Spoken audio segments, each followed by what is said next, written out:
Hello and welcome to a very special French Grand Prix weekend here at the legendary and iconic Le Mans circuit. June 1949 was the very first Grand Prix in history. Fast forward 74 years and here we are at this magnificent circuit celebrating the 1000th Grand Prix. Where has the time gone? Now then, it's a very special occasion which calls for a very special guest, and I'm delighted to say, joining me, we just mentioned the words legendary and iconic.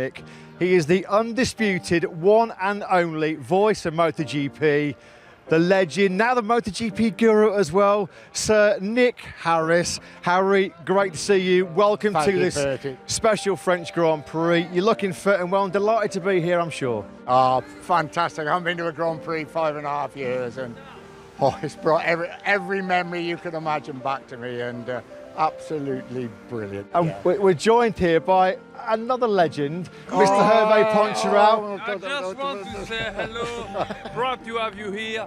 How many races? He's a legend. And another legend. I suppose we can ask these two guys, legends what was it like to be at the first Grand Prix in 1949, Hervé? A joke. We know that this guy's been to many, many Grand Prix. He's seen it and done it all, hasn't he, down the years? Nick, this very, very special occasion. I think you've done over 500 Grand Prix yourself. We had the privilege of sharing the commentary box. The privilege was all mine, of course, for 3 years. Not at all, but We've got a special task today because we've been asked to talk about our favourite moments together in the commentary box. There were so many of them, but we'll start with you. I think your number one pick was that unforgettable Phillip Island race in 2015, which will live long in the memory. it will. Trying to commentate it, you didn't have time to breathe, did you? Who will be king of the island? Marc Marquez in the hairpin on the brakes. And Marquez takes the lead and Lorenzo comes through as well. Lorenzo leads hard on the brakes. Marquez now looking up the inside of Andrea Iannone. Again, he's in too hot. He momentarily took that second spot. Iannone sweeps straight back through. They race up through Siberia. They come through 7 and 8. Rossi is very quick here. On to Marquez, he comes again. And has Rossi gone through? And I can close my eyes now. I can see them coming down from Lucky Heights into that MG right-hander at the bottom. 5, 6, 7 abreast. Rossi will fight back hard on the brakes down into turn number 10. He's got the inside line. Iannone nudges Marquez out of the way. Aggressive from the two Italians. Could not be closer. Could not be a better race. Here comes Marc Marquez to lead the Australian Grand Prix. He's up the inside of Lorenzo. Marquez leads. This is going to be a four-rider battle. Look at Lorenzo. Oh, Lorenzo is back in front. Marquez releasing on the brakes now. We saw Rossi. He was lining it up. We had the perfect shot. Oh, Andrea Iannone, unbelievable from the Italian. Marquez is close to him. He's going to move through on the brakes down into turn 10. Marquez goes for the victory. He's made that move stick. Rossi comes through on Andrea Iannone. Marquez wins. What a last lap. No voice. Nick Harris Matt Birt. It was rumoured, I don't know if it was ever proved, there was more overtaking in that race than the whole of the Formula One car season that year.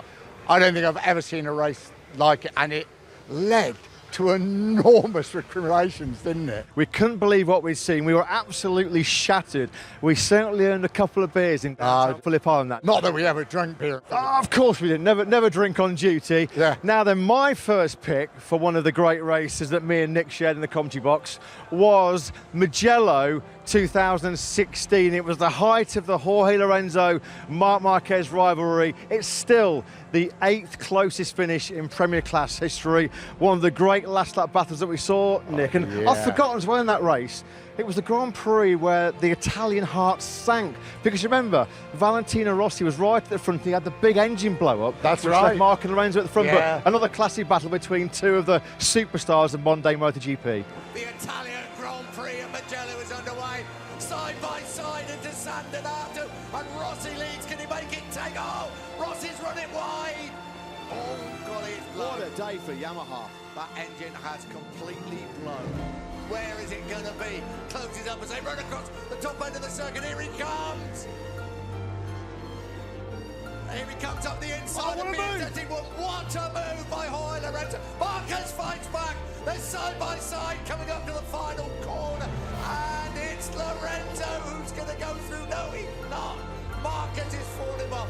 Now it is the run to the line. Surely Marc Marquez has got this victory in the bag. Marquez, he's been magic in Mugello. What a mesmerising race. Lorenzo tries to find it. Lorenzo's got it on the line. Unbelievable. What a finish here in Mugello. There's a special race and such a special place as well. We have to be a little bit patriotic here. We have to be a little bit partisan.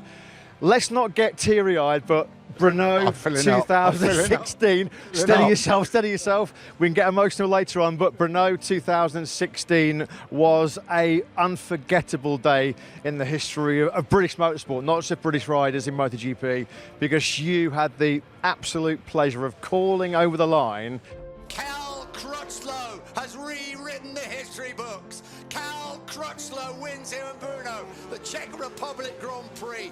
35 years ago, Barry Sheene won in Sweden, the last British winner. It was 35 years that Barry Sheene won at Anderstorp in 1981. I was there. And I sat through all these commentary boxes with different people thinking, I'm actually going to be in a box being taken away before we see a British rider winning. Do you remember? It was dampy conditions, and we didn't think he had a chance, Cal, to be really good. And he started coming through the field. And I remember you looking at me and going, listen, we had no stats. Here's another modern day MotoGP legend. Look right up. All right, really good. Fantastic. This guy cannot go anywhere in the paddock right now, can he? Really Nick Harris has been. This guy's been mobbed. He's been mobbed, mate. He's more famous than you guys. Well done on everything. Great then to see Jack Miller. You cannot go anywhere. You're like the superstar of this race. I think you've signed more autographs and taken more photos than Giacomo Agostini here. So rather embarrassing. We'll finish then our sequence at another phenomenal race, and it was kind of the emergence of Andrea Dovizioso and the emergence of Ducati as a title-winning force.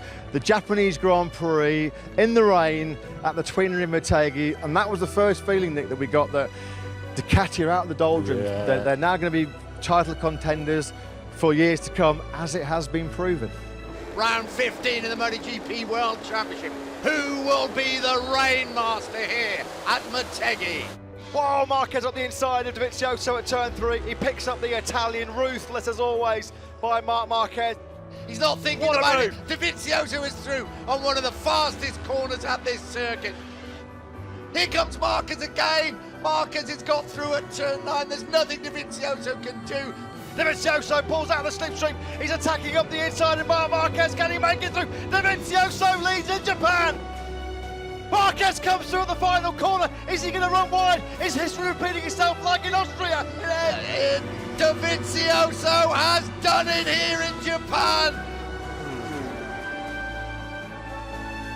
It was in Honda's home track, everything about it wasn't. And Dovizioso was so determined to win that race, wasn't he? And Marquez was so used to winning on the last corner. Not this time. I think it was a real turning point in the Dovizioso-Marquez battle, the Honda Ducati battle. Yeah, Andrea Dovizioso, of course, he'll be inducted as a MotoGP legend at our next Grand Prix over in Mugello. This guy needs to be inducted as a MotoGP legend, doesn't he, as well? We're going to have to go very, very shortly, though. But Nick, as we mentioned, 1,000 Grand Prix. You had the pleasure of being here for over half of them. So many great memories. Great to be back here in Le Mans. It must take you back to all those years. It certainly does, Bertie. My first Grand Prix was 1965, a day trip to the Isle of Man for a TT race, Hayward and Aggo. And from then on, it's been my life. And a most amazing life you could ever imagine. A life that you're now following as well. And thank you to everybody and everything about it. And being back is difficult. I won't tell you it's not, but seeing so many young people, so many young riders, young people in the media, everything, fantastic. The future of the sport is in brilliant hands. That's all we've got time for here. It's great to catch up with my old pal. He is a MotoGP legend. I'm not sure he's a MotoGP guru. We'll let him off with that one. As long as I beat him in the MotoGP guru competition this year, I'm not really bothered. Harry, it's a pleasure. Great to catch up with you. We're going to go off down into downtown Le Mans now, maybe have a couple of quiet beers to celebrate the 1,000th Grand Prix here, and we'll toast to the next 1,000 as well.